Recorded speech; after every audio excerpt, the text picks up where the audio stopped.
Harper One and Harper Audio present Praying with the Psalms, a year of daily prayers and reflections on the words of David, by Eugene H. Peterson, read by Arthur Morey. Prayer is reversed thunder. George Herbert, Prayer. Praying with the Psalms. Introduction. Everyone prays, kind of. It's our most human action.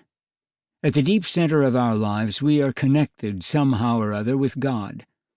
That deep center often gets buried under the everyday debris of routine and distraction and chatter, while we shuffle about out of touch and unaware of our true selves. Then a sudden jolt opens a crevasse, exposing for a moment our bedrock self. Spontaneously, we pray. We pray because it is our most human response.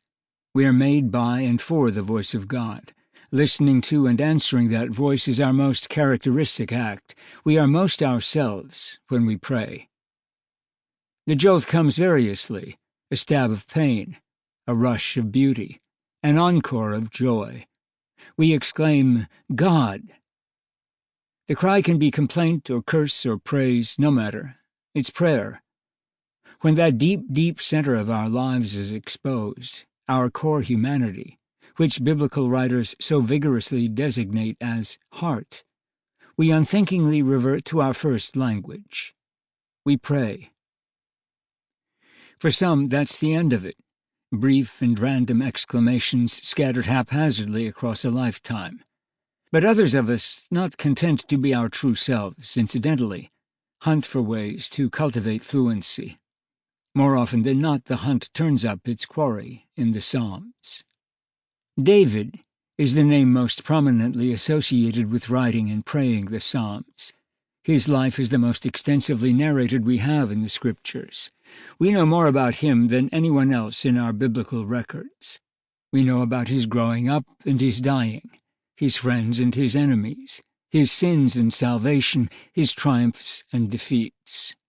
Nothing is held back or suppressed. The entire range of the human condition is laid out for us in the narration of David's life.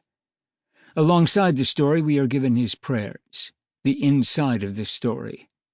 For everything that happened in David's life became prayer, became the occasion for listening to and answering God. Nothing in David's life was left lying around on the surface. He took everything to heart, interiorized it, welcomed it in God's name for God's work. That is why praying with David is the chief way we have of cultivating fluency in this our most human language. We get the first words out easily enough, but then sputter to a stop. We are alternately indolent and clumsy. The Psalms, more than anything else in the Church's life, are God's provision for the people who find themselves in this condition, directing and shaping the prayers of Christians into fluency. They do not do our praying for us. They cannot be mechanized into a prayer wheel, but they get us praying when we don't feel like it, and they train us in prayers that are honest and right. They are both encouragement to pray and patterns of prayer. They represent the experience of men and women who have prayed in every conceivable circumstance across 30 centuries. The Psalms acquire, for those who know how to enter into them, a surprising depth, a marvelous and inexhaustible actuality. They are bread, miraculously provided by Christ to feed those who have followed him into the wilderness.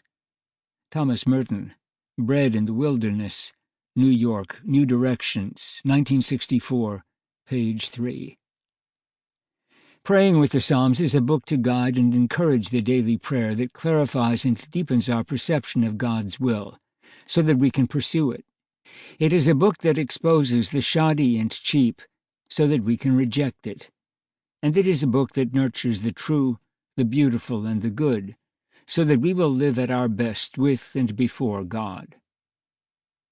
I have 2 suggestions for those who use this book as an entrance into praying the Psalms. The first is that the word entrance be taken as literally as possible. The focused meditation and prayer is an opening into a large interior, Sample complete. Ready to continue?